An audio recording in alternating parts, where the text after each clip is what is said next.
देखो, जब कोई चीज़ अच्छी होती है ना तो उसके बारे में बात करते रहना चाहिए।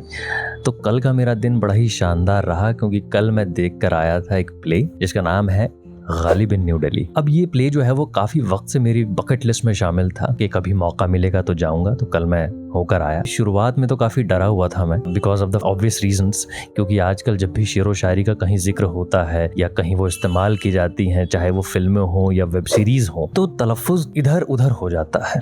काफ का काफ हो जाता है, काफ का काफ हो जाता है। तो ये चीज़ मेरे जहन में बैठी हुई थी कि कहीं ऐसा ना हो कि जो गालिब का किरदार निभा रहे हैं वो खुद का नाम ही जब गालिब गालिब स्टेज पर पुकारेंगे तो मेरा कानों से खून निकलता रहेगा और चीज़ें बड़ी ख़राब ना हो जाए, मूड ख़राब ना हो जाए। लेकिन कुछ ही मिनटों में आप यकीन मानिए मेरा ये जो डर था वो गायब हो गया, क्योंकि जिन्होंने ये किरदार निभाया मिर्ज़ा गालिब का, वो पढ़े लिखे हैं इस चीज़ के अंदर, तो वो जानकार थे, वो जानते हैं सईद आलम साहब। तो काफ़ी अच्छा लगा उनका परफॉर्मेंस, काफ़ी मज़ेदार था, दमदार था, और यकीन मानिए ऐसा लग रहा था सच में गालिब जो है वो वापस आ गए हैं।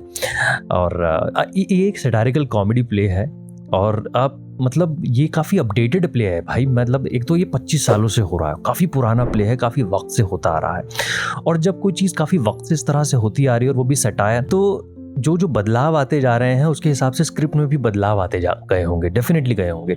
क्योंकि अभी जो मैं प्ले देख कर आया हूँ ये काफ़ी अपडेटेड था। इसके अंदर जो बॉलीवुड रेफरेंसेस थे, जो पॉलिटिकल रेफरेंसेस थे, वो काफ़ी ताज़े थे, काफ़ी नए थे। तो hats off to the writers, to the director. इस चीज़ के ऊपर भी काफ़ी इशारा किया गया है कि हमारी ज़बान तब से लेकर अब तक कितनी बदल गई है। मैं तो यूँ कहूँगा कि ख़राब हो गई है, ना तहज़ीब है बात करने की, ना तौर है, ना तरीक़ा है। ज़रूर कभी मौका मिले तो जाइएगा।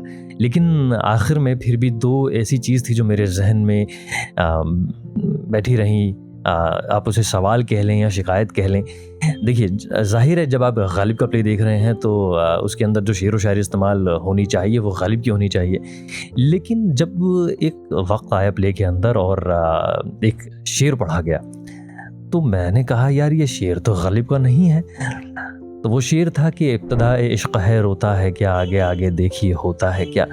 मेरे एकदम से दिमाग में आया कि यार ये तो मीर साहब का शेर है। वहाँ पर जो पब्लिक बैठी हुई थी उनको तो यही लगेगा जब वो घर जाएंगे कि हाँ भैया हमने गालिब का प्ले देखा तो ये गालिब का शेर है, लेकिन ये मीर साहब का शेर था। अब मेरे जहन में ये सवाल आया कि भाई ये शेर पढ़ा क्यों, क्या रेफरेंस था ऐसा। मैंने सोचा कि जब आखिर में मुलाकात का अगर मामला बनेगा तो मैं जाके उनसे पूछूं कि ऐसा क्यों हुआ, लेकिन वो मसरूफ़ थे बाकी लोगों में, तो ऐसा हुआ नहीं। मैंने सोचा वीडियो में अपना एक्सपीरियंस भी शेयर कर दूंगा और किसी को पता होगा तो शायद कोई कमेंट करके बता देगा मुझे। और एक शेर और था जो गालिब की तरफ से पढ़ा गया कि मौत से किसको रुस्तगारी है, आज वो कल हमारी बारी है। तो जब ये शेर आया फिर मैंने सोचा यार ये गालिब का शेर तो है नहीं, अब ये शेर जो है वो मिर्ज़ा शौक लखनवी साहब का है। अब ऑडियंस जो थी उनको तो यही लगेगा कि ये शेर जो है गालिब साहब का। तो बस ये दो चीज़ें थी जो मेरे जहन में आई। But all in all play was good, मज़ेदार था एक्सपीरियंस। मतलब हंस हंस के पेट दर्द हो गया, मज़ेदार था। आपको कभी भी मौका मिले तो ज़रूर जाइएगा, बुक माई शो पर जाकर सर्च करिए गालिब इन न्यू दिल्ली। ये चीज़ अच्छी है इसलिए मैं शेयर कर रहा हूँ आप लोगों के साथ, और मिस मत करिएगा।